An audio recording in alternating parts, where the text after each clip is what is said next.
এই বাংলাদেশে এক ভণ্ডর কারণে সর্বপ্রথম কোরআনের পাখি আল্লামা দেলোয়ার সাইদি জেলে গিয়েছিল। তার নাম হলো নজিবুল বাসার মাছ ভান্ডার।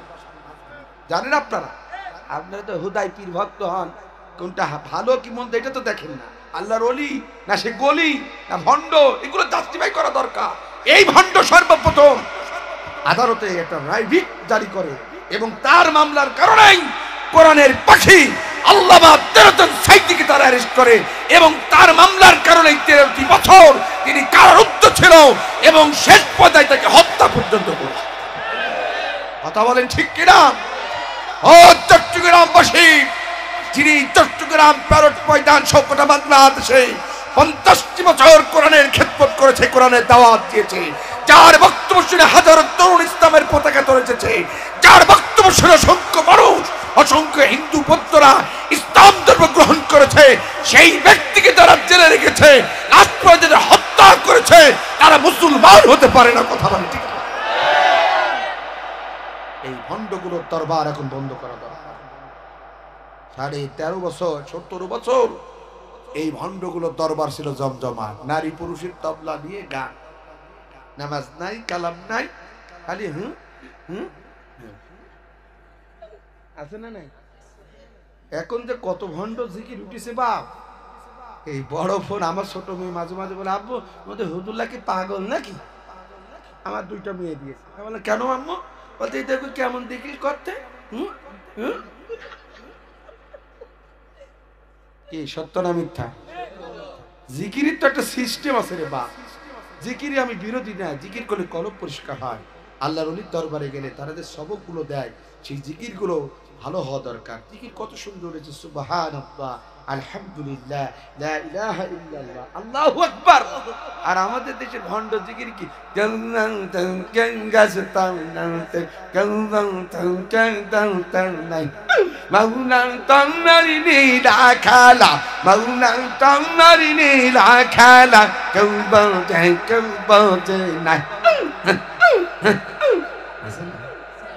কথা কান আছে না নাই?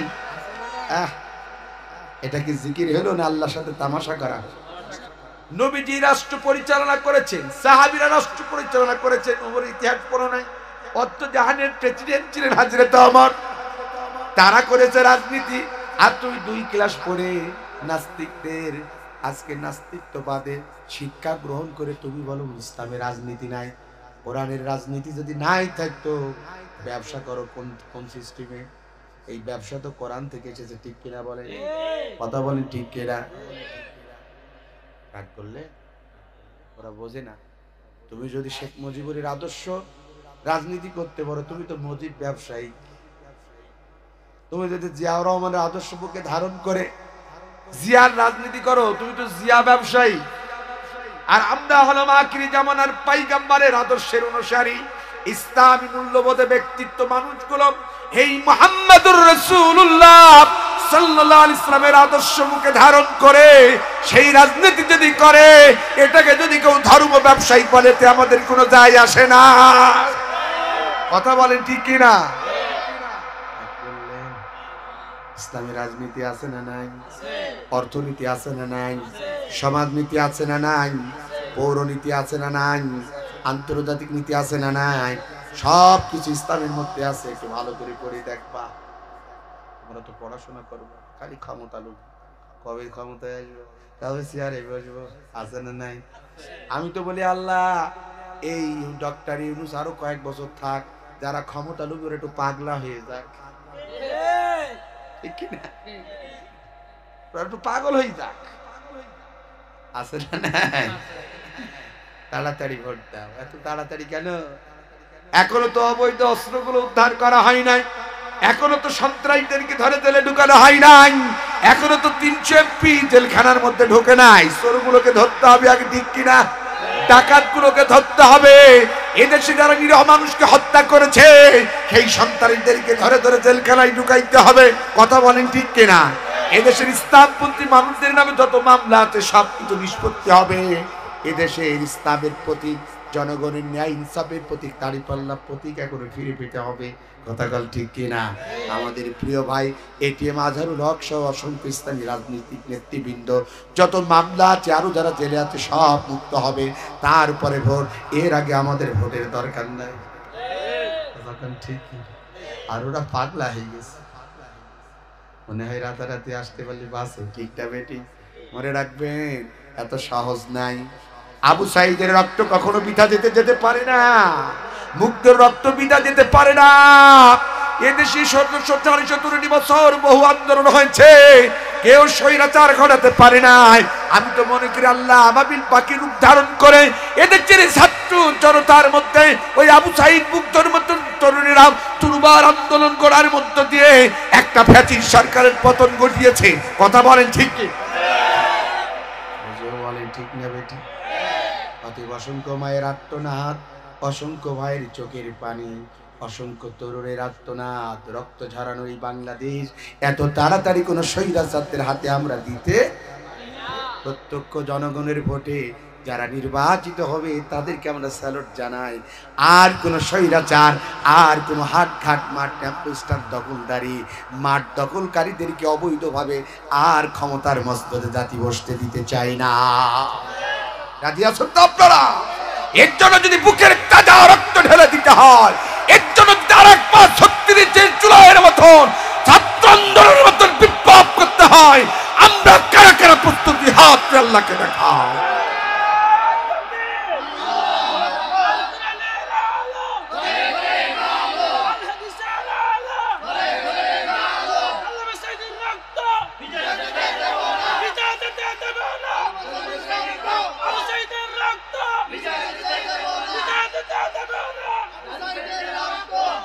কষ্ট হয়, রাগ করেছে, নামাজ পড়তে হবে কয়েক। আমরা পেলাম শুকুর আলী, কদর আলী, রমজান আলী, ঈদ আলী, সিজন আলী, আছে না নাই? ওদের পক্ষে যাবেন আপনারা? হ্যাঁ, আবার আর একটা গ্রুপ আছে, ওদের নামাজ কালাম লাগে না।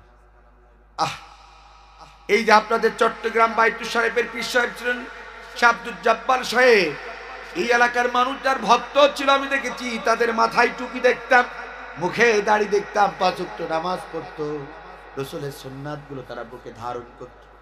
কোটাখালীর পীর সাহেব হুজুর শুয়ে আছে, ওই যে চকরিয়া আল্লাহর ওলি শুয়ে আছে, কারাঙ্গীর পীর সাহেব আব্দুল মালিক শাহ, এই যে আপনাদের হযরত পেতান শাহ রহমাতুল্লাহ আলাইহি, এরকম আল্লাহর ওলির দরবারে গেলে যাদের সহবতে গেলে ঈমান বেড়ে যায়, নামাজ শিখি, দ্বীন শিখি, ইসলাম শিখি, এরা হচ্ছে হক্কানি রব্বানি পীর।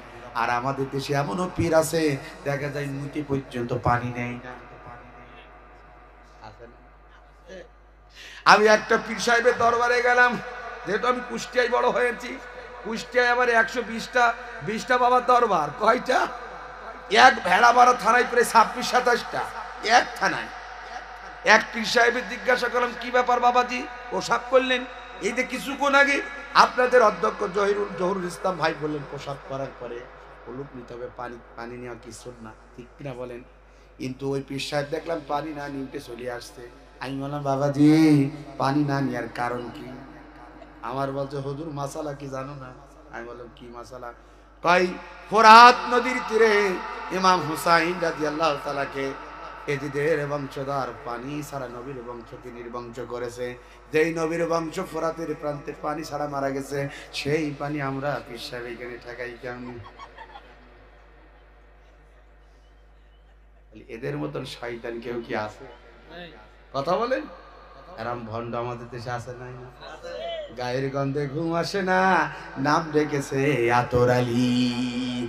এক ওয়াক্ত নামাজ পড়ে না, সারা দিন খাই গাঁজা, নাম দিয়েছে গাঁজা বাবা। আগলা বাবা, ন্যাংটা বাবা, আছে না নাই?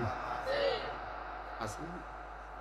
ভালো পীরের দরবারে গেলে ভালো পরামর্শ পাওয়া যায়। এখানে পীরদের সাহেব দাদার আছে, চেহারার দিকে তাকান নূর চমকায়, যাদের চেহারার দিকে তাকালে সগীরা গুনাহগুলো মাফ হয়ে যায়। আর আমরা এমন একটা বাংলাদেশে বাস করি, এমনও পীর আছে যার চেহারার দিকে তাকালে কুত্তাও ভয় পায়। এক ওয়াক্ত নামাজ পড়েন, নাম কি? ন্যাংটা বাবা। কি বাবা? আমি একটা দরবারে একবার মাহফিলে যাচ্ছি, কয় হুজুর আমাদের এলাকায় একটা দরবার আছে। আমি কিসের দরবার? কয় ন্যাংটা। আমি বললাম ওইটাই তো চাই, মাহফিল আমি করি, একটু দেখা দরকার। সারা জীবন শুনেছি ন্যাংটা বাবার দরবার। গেলাম বাবাজি, গিয়ে দেখি যে 3-4 জন মিলে আমরা গিয়েছি। লিখা আছে, দেখবেন মাজার গুলোতে লিখা থাকে পবিত্রতা বজায় রাখুন, জুতা খুলে প্রবেশ করুন। আমি যেই জায়গায় জুতা খোলার কথা বলতে তাকিয়ে দিকে এক বুড়ো শগুন বসিয়ে আছে, গাঁজা খেয়ে মজ করেছে, সেই পিয়ার 11 ধানের মতন। ঠোঁট কোনটার মোজ কোনটা কিছুই দেখা যায় না। আমি চিন্তা করলাম আমার পায়ে তখন ছিল অ্যাপেক্সের জুতা, আমি যদি ওই জায়গায় জুতা খুলে ভিতরে প্রবেশ করি, ও 7 দিন তার গাজার টাকা হয়ে যাবে। কয়দিন? ঠিক আছে, জুতা খুলে প্রবেশ করুন, পবিত্রতা বজায় রাখুন। আমি চিন্তা করলাম জুতা ওখানে খুলে গেতে যে যুগটায় তাও পাহারাদার বসাইতে হবে, নাইলে চুরি করে গাঁজা কিনে খাবে। জুতা খুলে ভিতরে ঢুকলাম, পাহারাদার বসায়, চুরি করার কোনো সুযোগ নাই। সত্য কথা বলছে, আমার দিকে তাকান। যেই না ভূতেরে ঢুকলাম, ডান আর বাম দিকে দেখি কিছু তরুণ তরুণেরা, কিছু যুবক আর যুবতী, কিছু ছেলে আর মেয়ে হারমোনিয়াম আর তবলা নিয়ে বসে আছে। যেহেতু আমার মাথায় টুপি আর গায়ে পাঞ্জাবি, সুন্দর ড্রেস দেখে তারা তাদের সুর পাল্টানো, গানের সুর। গান কি? আমার দিকে গান বলছে, ন্যাংটা বাহ বাহ বাহ বাহ রে, ন্যাংটা দেখলে আমার আল্লাহ দেখা যায়। নাউজুবিল্লাহ বলবেন। আরে ন্যাংটা বাহাবারে দরবারে কেউ ফেরে না খালি হাতে, ন্যাংটা দেখলে আল্লাহ দেখা যায়। নাউজুবিল্লাহ বলবেন না? ন্যাংটা মানুষ দেখলে নাকি আল্লাহ দেখা যায়। আমি গিয়ে দেখি যে বাবা, আমি মনে করি অন্তত পীর সাহেব যখন নাম দিয়েছে, তখন পীর সাহেব ন্যাংটা, তো অন্তত মেশিনটা তো ঢাকা থাকবে। হ্যাঁ, গিয়ে দেখি তো ন্যাংটা তো ন্যাংটায়। এই ভণ্ড 17.5 বছর এদের দরবার গুলো ছিল জমজমাট, এদের ব্যবসা ছিল জমজমাট। অথচ আল্লাহ ওরা খোদা ভিত্তিক তাকওয়াবান যে সমস্ত পীর গুলো মারা গেছে, তাদের দরবার গুলো ছিল নজরদারি, তাদের দরবার গুলো বন্ধ করার ষড়যন্ত্র করেছে। কথা বলে ঠিক যাবে? অনেক ভণ্ড আমার হাতে গেছে, আছে না? না, ইমানের স্পিড থাকতে হবে মুসলমান। আর কতকাল কাপুরুষের মতন থাকবে? The sword of Tipu Sultan, তিনি বলেছেন 1000 বছর শ্রীগালের মতন বেঁচে থাকা থেকে একবার সিংহের মতন বেঁচে থাকা উত্তম। আজ এদেশে 90 থেকে 95% মুসলমান, আমরা যেন কাপুরুষের মতন ঝিমিয়ে গেছি। অথচ বদরিন সাহাবীদের সংখ্যা ছিল কত? কে বলতে পারবেন? 313 জন। কত? কাফেরদের সংখ্যা ছিল কত? 1000। কত? অস্ত্র শস্ত্রে সুসজ্জিত ছিল। মুসলমানদের অস্ত্র ছিল না, ভালো খাবার ছিল না, তারপরেও তারা 1000 সশস্ত্র বাহিনীদের মোকাবেলা করেছিল। নিরস্ত্র সাহাবীরা, তাদের অস্ত্র রাগি নাই, তারা ইমানের বলে বলিয়ান হয়ে ওই 32 সাহাবীরা বদরের রণাঙ্গনে তারা লিল্লাহি তাকবীরের জয়ের ধ্বনি দিয়ে তাদেরকে পরাজিত করেছিল। মুসলমানেরা বিজয় ছিনিয়ে এনেছিল, কালেমার পতাকা বদরের ময়দানে উড্ডীন করেছিল। আমরা সেই জাতি। আজ যদি এই বাংলাদেশের মুসলমানেরা টেকনাফ থেকে তেতুলিয়া, রূপসা থেকে পাটুরিয়া, সুন্দরবন থেকে বন্দরবন, তারা যদি জাগ্রত হয়ে ওই লিল্লাহি তাকবীর দিয়ে জয়ের ধ্বনি দিয়ে মাঠে নামতে পারত, এদেশের কোন নাস্তিকেরা আমাদেরকে শাসন করার সাহস পেত না। কথা বলেন ঠিক না? কিন্তু আমরা সব হয়ে গেছি খ্যাকশিয়া। রয়্যাল বেঙ্গল টাইগার হতে হবে, ঠিক না? মুসলিম আমরা জাতিতে কি বলেন? মুসলিম। Islam is the complete code of life. ইসলাম একটি পূর্ণাঙ্গ জীবন ব্যবস্থার নাম। এই ধর্মের অনুসারী যারা হবে, তারা বীরের মতন থাকবে, কাপুরুষের মতন থাকতে পারে, ঠিক না বলেন? আপনারা কি বীরের মতন বাঁচতে চান? জোরে বলেন, বাঁচতে চান? আল্লাহ কবুল করুন। আমিন। রাগ করেছেন, কষ্ট পেয়েছে, আসুন কথা হবে কোরআন থেকে। কি থেকে? আমার পূর্বের আলোচক অনেক ভালো ভালো কথা বলেছেন। মাওলানা হাসান শরীফ, মাওলানা হাফেজ আনোয়ার হুসাইন, মাওলানা আজিজুর রহমান, মাওলানা এম আমিনুল ইসলাম মুকুল। এরপরে আপনাদের আমি আসার আগ পর্যন্ত বক্তব্য রেখে তিনি আপনাদেরকে ধন্য করেছেন। অত্যন্ত জ্ঞান গর্বময় বক্তব্য রেখে যিনি আপনাদেরকে ধন্য করেছেন, আমার একান্ত প্রিয় ভাই, শ্রদ্ধাভাজন বড় ভাই মাওলানা মাহসিন আল হুসাইনি সাহেব। যতগুলো আলোচক বক্তব্য রেখেছেন, আরো নাম জানা অজানা সকলের কণ্ঠকে দিনের জন্য কবুল করুন। তিনারা কথা বলেছেন কোরআন থেকে, কি থেকে? কোরআন হাদিসের আলো। কোরআন হাদিসের কথা ভালো না খারাপ? তাহলে এগুলো শোনা ভালো না খারাপ? আর বন্ধ করা আরো ভালো। ঠিক মনে হয় আমি জানি না আপনারা কোন পার্টি, আমরা চিনি না। এই বাঁশখালীতে বহু মাহফিল বন্ধ হতো, ঢাকা থেকে কোনো আলেমদেরকে এখানে ঢুকতে দেওয়া হতো না। বিগত সরকারের আমলে বহু মাহফিল 144 আইন জারি করা হতো। তারা কোথায় কোথায় গেছে? সব কোথায় পালাইছে? কোথায় কোথায়? লজ্জা লাগছে আপনাদের বলতে? শ্বশুর বাড়ি কোনে না মামুর বাড়ি? দিল্লি। তাদের জীবনে সারা জীবনের স্বপ্ন ছিল দিল্লি, আল্লাহ কবুলও করেছে দিল্লি। এ দেশটাকে সব সব বিক্রি করে দিয়েছিল দিল্লির হাতে। এদেশের একটা গাছের পাতাও নড়বে না, ও তাদের ইশারা। আমরা যে তাদের হাত থেকে মুক্তি পেয়েছি, এতে খুশি না বেজার? অনেকের মনে রাগ আছে নাকি? আছে, কথা বলছে না। সুযোগ পেলে আমার ফাঁস করে উঠবে। আছে না নাই? চুপচাপ আছে। এখন মনে হয় যেন হাজা মাছটা উল্টেও খেতে পারে। কিন্তু সময় পেলে এরা কিন্তু ঠিকই আওয়াজ বলবে। কোরআনের পাখির কথা খুব মনে পড়ে যায়। তিনি একটা কথা বলতেন, আমাদেরকে একসময় গালি দিত, আমাদেরকে আগাবাদী মৌলবাদী বলে গালি দিত। জানেন আপনারা আলেমদেরকে কি বলতো? মৌলবাদী বলেন। মৌলবাদী, মৌল এটা উপরে থাকে না নিচে থাকে? জোরে বলেন। কোরআনের পাখি তিনি বলতেন, তোমরা আমাদেরকে মৌলবাদী বলো, মূল থাকে নিচে, বেশি বাড়াবাড়ি করবা না, এমন একটা নাড়া দেব দিল্লি কি মামা বাড়ি কি করবে। তাতে জায়গা হয়েছে কোথায়? তিনি আর একটা কথা বলতেন চট্টগ্রাম প্যারট ময়দানে। তিনি বলেছিলেন, বেশি বাড়াবাড়ি করবা না, এমন একটা সময় আসবে ইঁদুরের গর্তের মধ্যেও পালানোর জায়গা খুঁজে পাবা না। কথা বলেন। আজকে কি আল্লাহর ওলির কথা মিলে যায়? যেহেতু একজন আল্লাহর ওলির দরবারের মাহফিল, তার নামের এটা আজকে মাহফিল। এনার আধ্যাত্মিক রাহবার, তিনি যে আল্লাহর ওলি ছিল তো কোনো সন্দেহ। তার প্রত্যেকটি কথা আজ হুবহুব মিলে যাচ্ছে। কথা বলেন ঠিক কি? তারা আমাদেরকে, দেশের আলেমদেরকে বহু কষ্ট দিয়েছে। কোরআনের মাহফিল গুলো বন্ধ করে দিত, আলেমদের কণ্ঠকে স্তব্ধ করার ষড়যন্ত্র। অসংখ্য হক্কানি রব্বানি পীর মাশাইখদেরকে দরবারগুলো বন্ধ করার ষড়যন্ত্র করত। এই যে আপনাদের পাশে বদিউল আলম ভাই, জনগণ তাকে চায় চেয়ারম্যান হওয়ার জন্য, কিন্তু স্বৈরাচারেরা রাতের ভোট দিনই করে, দিনের ভোট রাতে করার জন্য অনেক ষড়যন্ত্র করেছিল, কিন্তু পারে নাই। ঠিক না বেটি? অত ইজ্জু মান তাশা ওয়া তুযিল্লু মান তাশা, আল্লাহু বিয়াদিকাল খায়র। আল্লাহ যদি কাউকে সম্মানিত করে, পৃথিবীর কোন স্বৈরাচার তাকে বেইজ্জতি করতে পারবে না। জোরে বলেন পারবে না। তারা কয়েকটা সেন্টারে ভোট বন্ধ রাখার পরও পরবর্তীতে ভোট হয়েছে, তাও আল্লাহ তাকে বিজয় দিয়েছে। আলহামদুলিল্লাহ বলবেন না? এই জন্য আপনাদেরকে বলতে চাই, কোরআন আল্লাহ তাআলার কিতাব। ও বাসকালীর ভাইয়েরা, ক্ষমতার বড়াই দেখাবেন, ক্ষমতার বড়াই স্থায়িত্ব নয়। আল্লাহ ছাড় দেয় কিন্তু ছেড়ে দেয় না।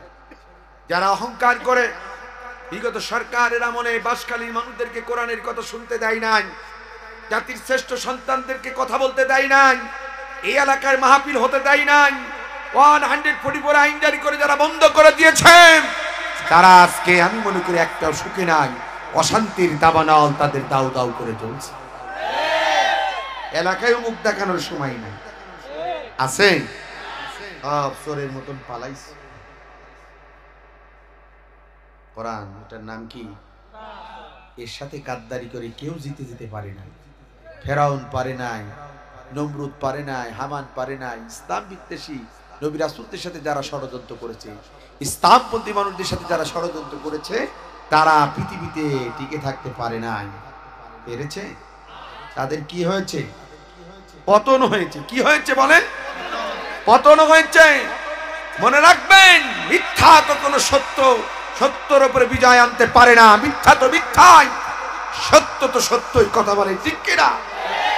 অতএব আল্লাহর কোরআন এটা যেখানে হবে আমরা শুনবো, শোনার পরিবেশ তৈরি করে দেব। জীবনে এক বিন্দু রক্ত থাকা পর্যন্ত এই কোরআনের মাহফিল আমরা কোনোদিন বিরোধিতা করবো না ইনশাআল্লাহ। আর যারা করবে তাদের সাথে বন্ধুত্ব তৈরি করব না। রাজি আছেন? হ্যাঁ, 1000 টাকার নোট ঝেড়ে দিলি তো আবার ঠিক। আমরা তো সেই পার্টি চিনি না। রাতে এসে যদি বলে মাঝ ভাই, আমাদের কুষ্টিয়া জেলার ভাষা, ভাই মাঝ ভাই আমার তো বোতল মার্কা। মার্কা কি? বোতল। 1000 টাকার একটা নোট দিয়ে দিল। চাচা মিষ্টি হাসি দিয়ে বলছে, বাতে যা, টেনশনের কারণ নাই, ও তো হবে দিনে, রাতেই তোমার জন্য বাক্স লোড করি। কি বাংলাদেশে এমন হয় নাই? হয় নাই? হয় নাই? 1000 টাকা, 2000 টাকা, 5000 টাকা, এইগুলো টাকা না। এই যে রাস্তায় দিয়ে আসতে গিয়ে দেখলাম যে কত কষ্ট আপনাদের। 1000 টাকার বিনিময়ে আপনাদের এই যে এই রাস্তাগুলো উন্নয়নের নামে যে গণ লুটপাট হয়েছে, যদি আপনি সৎ, আদর্শবান, খোদাভীতি, তাকওয়াবান ব্যক্তিদেরকে যদি আপনারা পক্ষে থাকতেন, হারাম টাকা যদি টাচটা করতেন, কখনো কোনো স্বৈরাচার 17.5 বছর আমাদেরকে শাসন করার সুযোগ পেত। কিন্তু আমরা বুঝি না, এই নির্বাচন আসে, কোটি বেচার টাকা, যেহেতু ওদের তো টাকার অভাব আছে, অবৈধ টাকা, হাট ঘাট মাঠ, টেম্পো স্ট্যান্ড, সিএনজি স্ট্যান্ড, টয়লেটের, এখন থেকে শহরের টয়লেট গুলো দখল করে নিয়েছে। পৌরসভার টয়লেট গুলো দখলদারি। ওই যে ভাই বলতে দিনের ভোট রাতে সেরে দিয়ে বিকাশের এমপি, কিসের এমপি? বিকাশ। সাবধান হয়ে যায়। আমি আপনাদেরকে সতর্ক করে দিলাম, বাঁশখালীর মাটি এটা হবে ইসলামের ঘাঁটি। বাঁশখালীর মাটি আলেম ওলামার ঘাঁটি। বাঁশখালীর মাটি কোরআন সুন্নাহর ঘাঁটি হবে। এখানে নতুন করে আর কোন স্বৈরাচারের আস্তানা দেয়া করতে দেওয়া যাবে না। কথা বলেন ঠিক কিনা? ইসলামের যদি বিজয় আনতে হয়, আমরা বাঁশখালী থেকে আগামী দিনে দেখিয়ে দেবো। কথা বলেন ঠিক না ঠিক?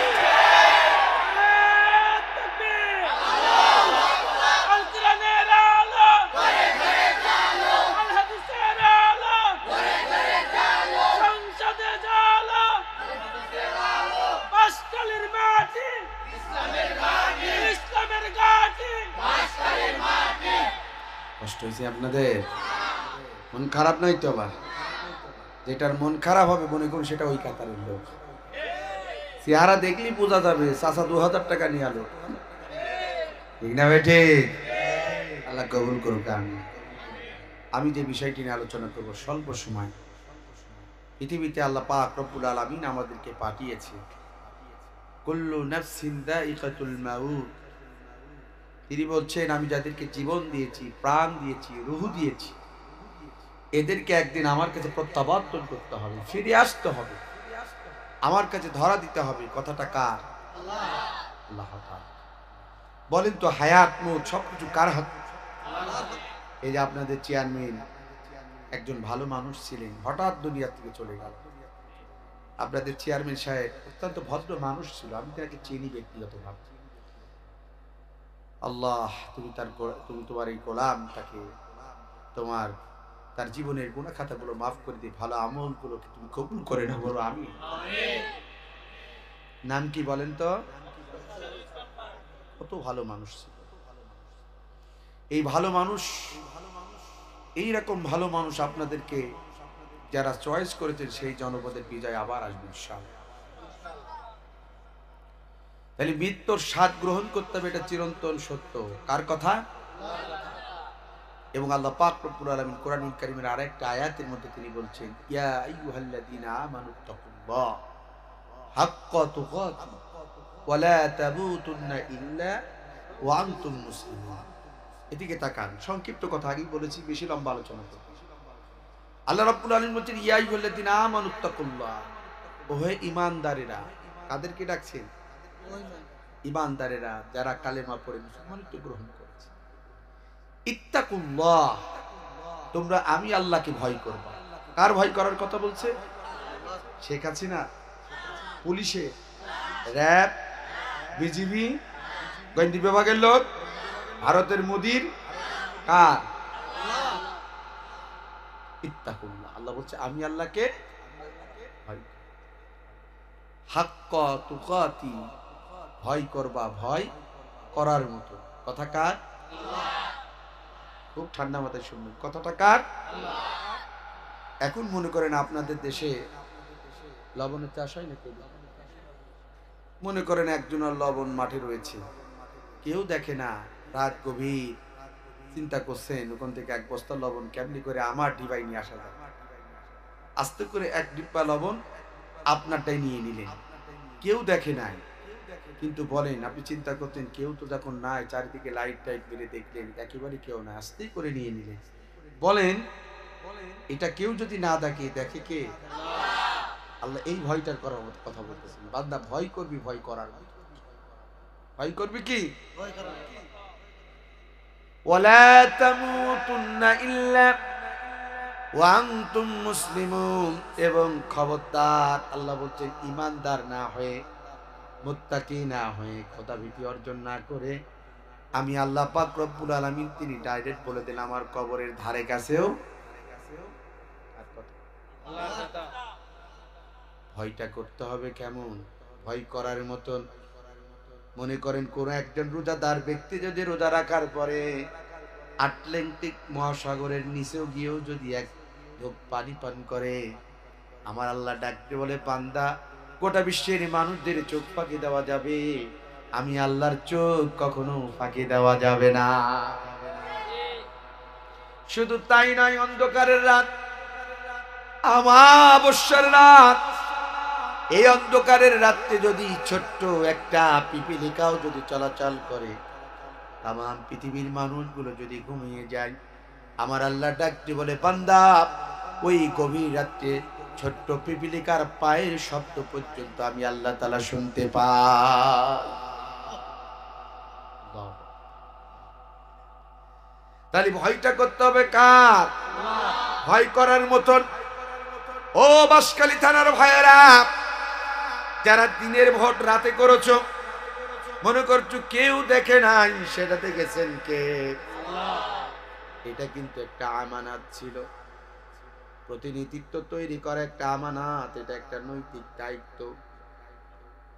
সেই নৈতিক দায়িত্ব পালন করতে গিয়ে যারা অবৈধ পন্থা অবলম্বন করে কোনো একজন ব্যক্তিকে কোনো একটা চেয়ার দখল করার সুযোগ করে দিয়েছো, আর ওই চেয়ারে যদি অবৈধ পন্থায় যদি তোমার আমার সহযোগিতায় যদি স্থান দখল করে, ও যতগুলো অপকর্ম করবে, যত খারাপ কাজের সাথে লিপ্ত হবে, মনে করবা বিকাশ খুলতে গেলে যেমন আমার আপনার ভোটার আইডি কার্ড লাগে, কোনো একটা ব্যাংকে অ্যাকাউন্ট খুলতে গেলে আমার আপনার ভোটার আইডি কার্ড লাগে, অনেক পরিচয়পত্র লাগে, কিন্তু অবৈধ ব্যক্তিকে অবৈধ পন্থায় কোনো একটা শেয়ারে যদি আপনার দ্বারা যদি থাকে, সেই জায়গায় যদি আপনি বসান, আল্লাহর কসম করে বললাম, ও যতগুলো খারাপ কাজ করবে কোনো অ্যাকাউন্ট খোলা লাগবে না, অটোমেটিক আপনার আমলনামায় তার পাপ আপনার সাথে যুক্ত হবে।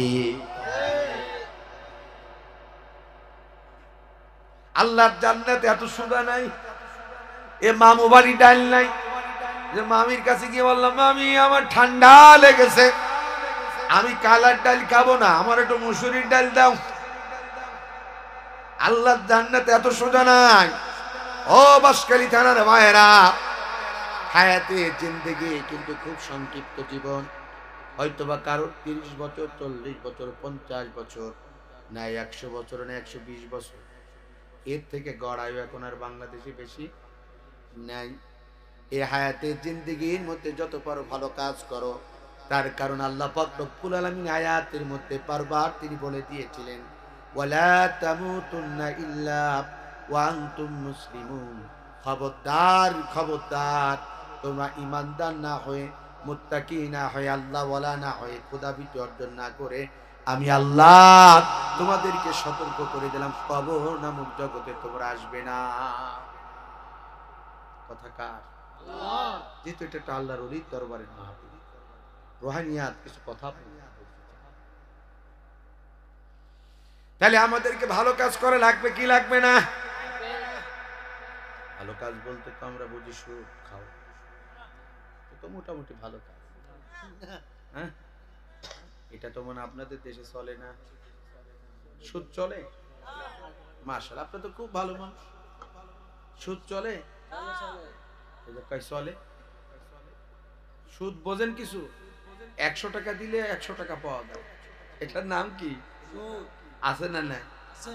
এই দেশে নাই, অনেকে আছে মাথা নিচু করে আছে, সুদ ঘরে কেন আছে? রাগ করলেন, এর গুনাহ, এর ভয়াবহতা যে কত কঠিন, চোখে পানি চলে আসে। মুসলমান জনম দুঃখিনী মা, যেই মা আমাদেরকে কত কষ্ট করে লালন পালন করেছে, কতবার মায়ের পেটে লাথি মেরেছি, হাঁটু দ্বারা গোটা মেরেছি, মাথা দ্বারা গোটা মেরেছি। যারা সুদ যারা সুদের সাথে লিপ্ত, নবীজির ভাষায় যে 1 টাকা দুনিয়ার মধ্যে সুদ খেলো, সে যেন 70 বার তার মায়ের সাথে জিনা করার মতন গুনাহ তার আমলনামায় লিখে নিল।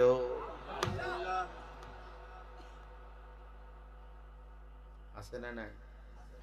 অথচ সুদের টাকা দিয়ে বাজারে যাই, বলে ওই মাছটা আমারে দাও, ওটা আমারে দাও, গরুর গোশত 5 কেজি দাও, মহিষের গোশত 5 কেজি দাও, বড় ইলিশটা আমারে দাও, 2 কেজি আঙ্গুর দাও, আপেল দাও, বেদানা দাও, খাসির গোশত দাও।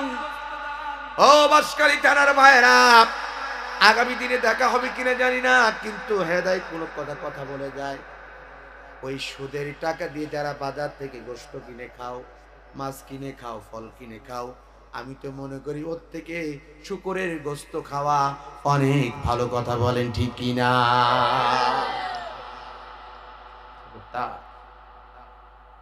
এগুলো খাবেন না। আল্লাহ তো ভালো কাজ তাকওয়া অর্জন করে কবরে যেতে বলেছে। 30 বছর, 40 বছর, 50 বছর হায়াত আল্লাহ অর্থ দিয়েছে, পারলে কর্জে হাসানা দাও, আর না পারলে না দাও। তবু টাকা দিয়ে বা কোনো সুদের সাথে কারবারি করা মুসলমানদের জন্য জায়েজ। এটাকে হালাল না হারাম? জোরে বলেন। সুদ খাওয়া হালাল না হারাম? এটা খাওয়া যাবে? এটা কি ভালো কাজ? বাজারে দোকান উৎপাদন করবে, চার দোকান, কিসের দোকান? কাছে টাকা নাই, পাশের দোকানদারের আছে 14 ইঞ্চি কালার টেলিভিশন,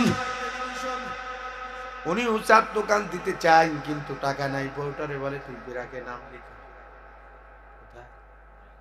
ব্রাক এনজিওতে নাম লিখে, আমিও চার দোকান দেব। কদম চাচার দোকানের পাশে চার দোকান, কদম চাচার আছে 14 ইঞ্চি, ভাই আমি দেবো 26 ইঞ্চি। কত ইঞ্চি? 26। কিন্তু হাতে টাকা নাই। বউটারে বলে বিরাকে নাম লেখা, বিরাট থেকে টাকা তুলে কদম চাচার পাশে দোকান দিল, 26 ইঞ্চি টেলিভিশন কিনে। ও বাঁশখালী থানার ভাইরা, বলেন তো কি সুদের টাকা দিয়ে, হারামের টাকা দিয়ে দোকান উৎপাদন করলে ওই দোকানের মধ্যে আল্লাহ রাহমাত আর বরকত পাওয়া যাবে কিনা? জোরে বলেন। ওইর মধ্যে কোনো বরকত নাই। আপনার টাকা নাই, আপনার 26 ইঞ্চির দরকার নাই, দোকান দিতে চান, তাওয়াক্কুল করেন কার উপরে? বলেন তো রিজিক বন্টন হয় কার পক্ষ থেকে? আর একটু জোরে বলেন কার? রিজিকের মালিক আল্লাহ। আমার আল্লাহর পক্ষ থেকে রিজিক বন্টন হয়। পৃথিবীর কোন এমপি, কোন মন্ত্রী, কোন প্রাইম মিনিস্টার, কোন রাজনৈতিক নেতা, কোন ব্যক্তির কাছ থেকে রিজিক আসে না। ওমা মিন দাব্বাতিন ফিল আরদ, আল্লাহি রিজকুহা। রিজিকের ফয়সালা কার পক্ষ থেকে হয়? আল্লাহর পক্ষ থেকে হয়। অতএব আল্লাহর উপর তাওয়াক্কুল করবেন। দোকানে টেলিভিশন নাই, কিন্তু আল্লাহ দিনদার মানুষদের হৃদয়ের মধ্যে এমনও কথা ঢুকাই দিতে পারে যে কদমের দোকানে মানুষ বসে, চার দোকানে ছবি দেখে, খারাপ জিনিস দেখে, কিন্তু পাশে আব্দুর রহমান টেলিভিশন নাই, কিন্তু তার দোকানের চাটা ভালো, চলো যাই, ওখানে গেলে মনটা ভালো লাগবে, খারাপ কোনো কিছু হয় না। আল্লাহ দেখবেন টেলিভিশন না থাকলেও ওই দোকানের মধ্যে আসমান থেকে রহমত আর বরকত দিয়ে ভরপুর করে দেবে। কথা বলেন ঠিক কিনা? তো আমরা বুঝি না। তাহলে সুদ খাওয়া ভালো না খারাপ? এগুলো খাওয়া যাবে? এই খেয়ে কি কবরে যাওয়া যাবে? কবর তো আগেই সাবধান করে দিয়েছেন, ওয়ালা তামুতুন্না ইল্লা ওয়া আনতুম মুসলিমুন। খবরদার খবরদার, ইমানদার না হয়ে, মুত্তাকি না হয়ে, আল্লাহ ওয়ালা না হয়ে আমার কবরে। এবার আমার দিকে তাকান। এটা নাই বাদ দিলাম, ধর্ষণ করা, এটা কি ভালো কাজ না খারাপ কাজ? আমাদের দেশে আছে না নাই? কম না বেশি? আমরা বাংলাদেশে বাস করি। একটা জরিপ আপনাদেরকে দিয়ে যায়, যে দেশ 90 থেকে 95% মুসলমানের দেশ, যে দেশে 0 টলারেন্স থাকার কথা ছিল ধর্ষণের কথা। কথা বলেন ঠিক কিনা? অথচ পত্রিকার পাতা খুললেই দেখতে পাই অমুক জেলায় 5 বছরের মেয়ে ধর্ষিত হয়ে বস্তাবন্দি লাশ নদীর মধ্যে পড়ে রয়েছে। অমুক জেলায় 70 বছরের বৃদ্ধা হাইনারা ধর্ষণ করে টুকরো টুকরো লাশগুলো আখের ভুঁইয়ের মধ্যে, কুসুরের ভুঁইয়ের মধ্যে ফেলে রেখেছে। অমুক ক্যাম্পাসে আমার একজন বোনকে ধরে নিয়ে ধর্ষণ করে বস্তাবন্দি লাশ ক্যাম্পাসের সবুজ চত্বরের মধ্যে ফেলে রেখেছে। পত্রিকার পাতা খুললেই, কিবা জাতীয় পত্রিকা কিবা স্থানীয় পত্রিকা, এমন কোন দিন নেই প্রতিদিন 90 থেকে 95% মুসলমানের দেশে কোনো না কোনো জেলায়, কোনো না কোনো জনপদে আমার বোনেরা ধর্ষিত হচ্ছে। কথা বলেন ঠিক কিনা? শুধু ধর্ষিত হচ্ছে না, তাদেরকে হত্যা করে পর্যন্ত ফেলে রাখা হচ্ছে। কিন্তু মুসলমান আমরা 90 থেকে 95% মুসলমানের দেশে বাস করি। বলেন তো, এই 90 থেকে 95% মুসলমানের দেশে ধর্ষণ থাকার কথা ছিল 0 টলারেন্স, কিন্তু সেই দেশে প্রতিদিন পত্রিকার পাতায় এই দৃশ্য দেখা লাগে। বলেন এই কাজগুলো করে কারা? মানুষও করে। কারা বলেন? কারা করে? মানুষও করে। অথচ এই মানুষগুলো 90 থেকে 95% মুসলমান, তারা দাবি করে যে আমরা মুসলমান। অথচ মুসলমানদেরকে আল্লাহ তাআলা কোরআনুল কারীমের মধ্যে স্পষ্ট ভাষায় বলে দিলেন, ওয়ালা তামুতুন্না ইল্লা ওয়া আনতুম মুসলিমুন। খবরদার তোমরা মুত্তাকি না হয়ে, আল্লাহ ওয়ালা না হয়ে, খোদাভীতি অর্জন না করে আমার কবরে আসবে না। ধর্ষণ করা তো এটা জায়েজ নাই, জিনা করা তো এটা হারাম কাজ। এই কাজ করে কোনোদিন কবরে গেলে আল্লাহর কবর কোনোদিন আমাদের জন্য ভালো হবে না।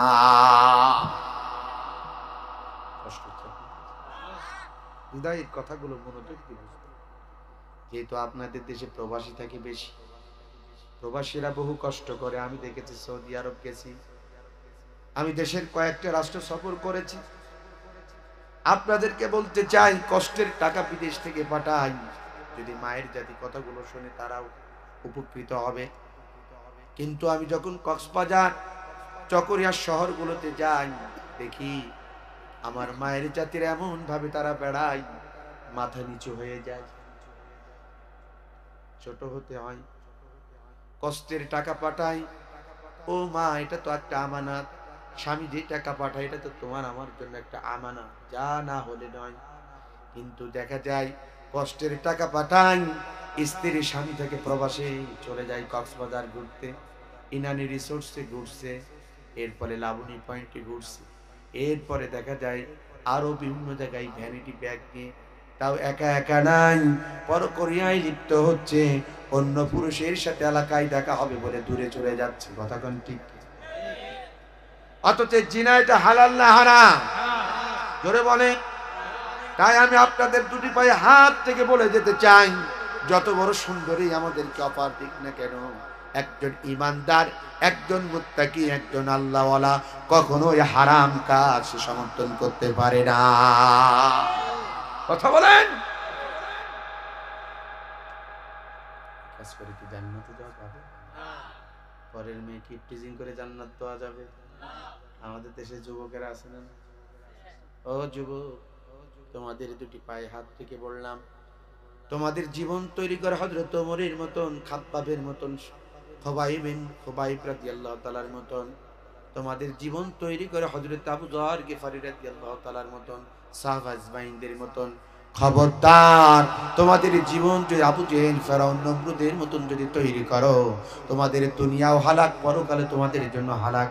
দুনিয়াও হালাক, দুনিয়াও নষ্ট জীবন, পরকালে তোমাদের জীবনটা বরবাদ হয়ে যাবে। খুব আপনজন বলে কথাগুলো বলছি। তাহলে কবরে যেতে হলে ভালো কাজ করা লাগবে কি লাগবে না? তাহলে ধর্ষণ এটা ভালো কাজ নাই, সুদ এটা ভালো কাজ নাই, ঘুষ এটা ভালো কাজ নাই। তাহলে কিছু ভালো কাজ দরকার আছে না নাই? ভালো কাজের মধ্যে এক নাম্বার ভালো কাজ হচ্ছে আমানতু বিল্লাহ, আল্লাহর প্রতি ঈমান আনার পরেই তো আসতে গিয়ে দেখলাম একটা মসজিদ তৈরি করেছেন। ওই মসজিদে গিয়ে সর্বপ্রথম 5 ওয়াক্ত নামাজ পড়া। বলেন তো, আজকে দিদিকে হাত তুলতে বলি যে ফজরের নামাজ কে কি পড়েছেন, দেখা যাচ্ছে 10-20 জন, তাছাড়া বাকি সব মাথায় ছিল। ওয়াজ শোনা কিন্তু ফরজ ছিল না, ওয়াজ দিয়াও কিন্তু এটা ফরজ নাই। অথচ মসজিদের মিনার থেকে মুয়াজ্জিন যখন আযান দেয়, আল্লাহু আকবার, আসসালাতু খায়রুম মিনান নাওম, মুয়াজ্জিন ডাকতে বলে আল্লাহু আকবার, আল্লাহ সবথেকে বড়। ও বাসকালীর শেখের কিলের ভাইয়েরা, তোমার কাজ বড় নয়, তোমার চাকরি বড় নয়, তোমার ব্যবসা বড় নয়, সব থেকে বড় হলো আমার আল্লাহ। আসসালাতু খায়রুম মিনান নাওম, ঘুম থেকে নামাজ উত্তম। জাগো জাগো জাগো, তোমার স্রষ্টার সান্নিধ্যের জন্য এই ঘুমটা হারাম করে মসজিদে এসে স্রষ্টার সান্নিধ্যের জন্য মস্তক অবনত করে ওই মসজিদে গিয়ে তোমরা এসে 5 বার হাজেরা দাও। কথা বলেন কয়বার? কথাটা কার? আল্লাহ। করে বলেন। ওই কবরে যেতে হলে সর্বপ্রথম আমাদেরকে এক নাম্বার কি করা লাগবে? এখন অনেকেই বলতে পারেন, ও হুজুর, এত ইবাদত থাকতে আপনি আমাদেরকে নামাজের কথা কেন বললেন? এর কি কোনো দলিল আছে? হ্যাঁ, দলিল আছে। আমার দিকে তাকান, এদিকে তাকান মুসলমান। দলিল হলো এই, আজ দুনিয়ার মধ্যে কত দল, কত নেতা আছে না নাই? ও চট্টগ্রাম জেলার বাঁশখালী থানার ভাইয়েরা, কিয়ামতের দিন আল্লাহর কাছে এত দল, এত নেতা থাকবে না। আমার আল্লাহর কাছে দল হবে মাত্র 2টা। একটা দলের নাম হবে হিজবুল্লাহ, আর একটা দলের নাম হবে হিজবুশ শয়তান। একটা দল হবে আল্লাহর দল, আর একটা দল হবে শয়তানের দল। আল্লাহর দল হবে জান্নাতি, আর শয়তানের দল হবে জাহান্নামী। 2 দলকে কিয়ামতের দিন আল্লাহ 2 দিকে ডিভাইডেড করে দিবে। জান্নাতীদেরকে বলবে, আল্লাহর দলকে বলবে যাও তোমরা আমার জান্নাতে চলে যাও। শয়তানের দলকে বলবে যাও তোমাদের জন্য আমার নিকৃষ্ট স্থান জাহান্নাম, জাহান্নামে চলে যাও। বাঁশখালী থানার ভাইয়েরা 2 দল 2 দিকে চলে যাবে। জান্নাতীরা জান্নাতে যাবে, জাহান্নামীরা জাহান্নামের মধ্যে চলে যাবে।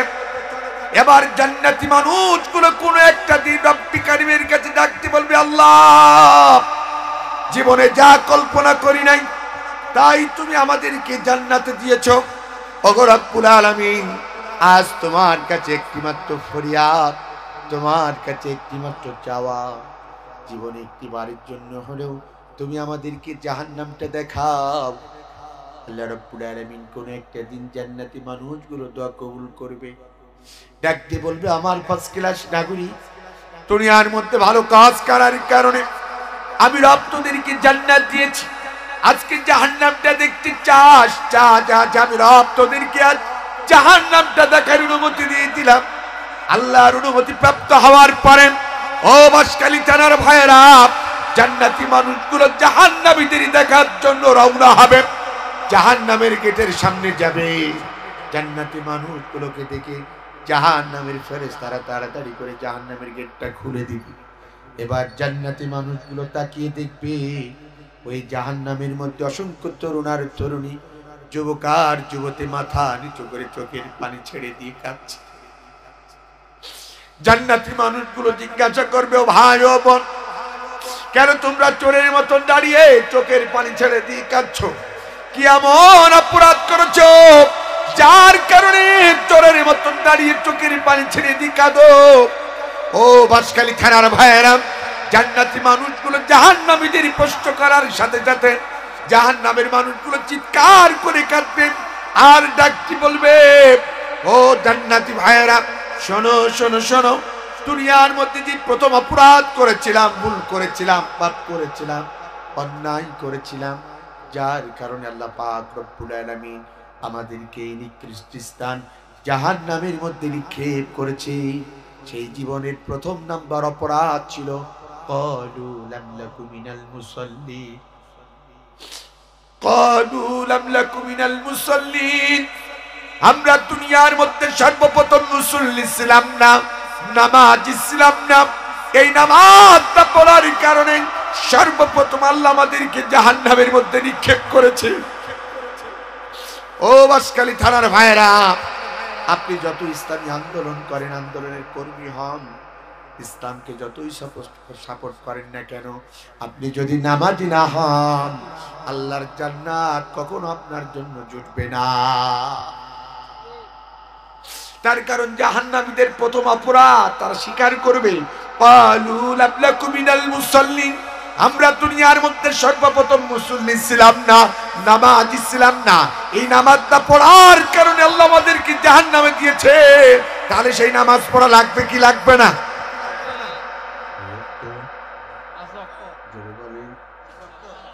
কিন্তু আমরা পড়ি কয়েকজন পাঁচ ওয়াক্ত পড়ে, কিন্তু এখন আমাদের মধ্যে ভেজাল আছে না নাই? কেউ আছে শুকর আলী, সপ্তাহে একদিন আল্লাহ আছে না নাই? আবার কেউ আছে কদর আলী, লাইলাতুল কদর কবে যদি কোনো মৌলবি বলে কাল, আগে যাবে হাটে, কাপড় পরা না কাপড় পরা হাটে যে 10 কেজি গোস্ত কিনবে, আর বউটার বলে রাত, আর আজকে কি আল্লাহ জান্নাত একটু দখল করে আসি, এ পার্টি আছে না? আবার কেউ আছে রমজান আলী, সারা বছর খোঁজ নাই, রোজার মাস আসলে প্রথম 2 দিন মসজিদ গরম, মসজিদে যদি পার্টি বদনা, টিউবওয়েল ফ্যান যদি না ঠিক থাকে, ইমাম আর মুয়াজ্জিন তো ভাড়াটিয়া, তাদের তো গাল আছেই, পাশাপাশি সভাপতি সেক্রেটারি পর্যন্ত 14 গোষ্ঠী বাজায় দেয়।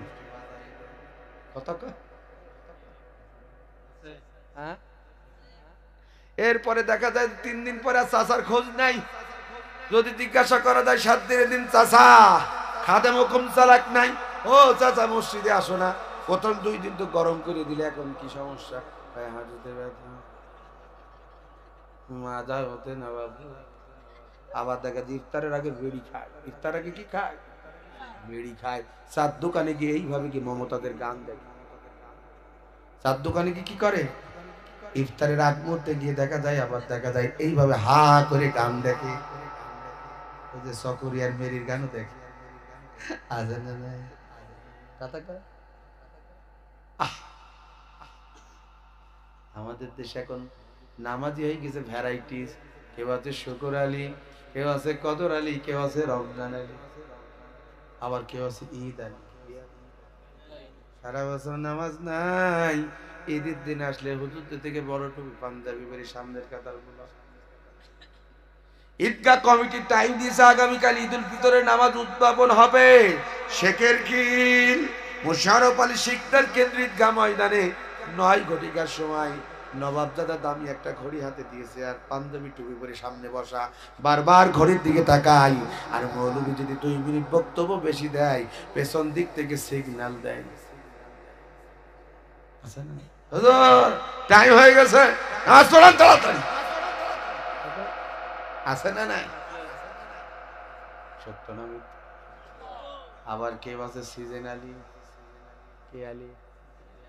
সিজন আলী, বুঝেন তো? ভোট আসার আগেই কিছু নেতা দেখবেন জীবনেও টুপি পরে না, পাঞ্জাবি পরে না, যেই ভোট আসবে অনেক চেয়ারম্যান মেম্বার, অনেক এমপিদের দেখবেন বাজার থেকে হুজুরদের থেকে বড় টুপি আর পাঞ্জাবি পরি, খালি ঘন ঘন সালাম আলাইকুম। কে সালামটাও শুদ্ধ করে দেয় না। আসসালামু আলাইকুম। তার মানে হাত নাড়ানোর কায়দা আছে। হাত নাড়াই তাড়াতাড়ি বলছে ওই জায়গায় দাও, যা আছে সব ঝাড়ি। কতদিন খাই নাই, 16-17 বছরের খোদা। অনেকের আছে না, এই 16-17 বছরের খোদা নিবারণ করার জন্য এখন থেকে হুজুরদের থেকে বড় টুপি আর পাঞ্জাবি পরে খালি মরে মরে বলতে সালাম আলাইকুম। আবার বলে ইসলামের রাজনীতি। ও বেটা, ইসলামে যদি রাজনীতি না থাকে তুমি কোন রাজনীতি করো? নবী ছিল রাষ্ট্রনায়ক, ইতিহাস পড়ো নাই? নবী পৃথিবীর রাষ্ট্রপ্রধান ছিলেন। নবী রাষ্ট্রপ্রধান ছিলেন। নবীজি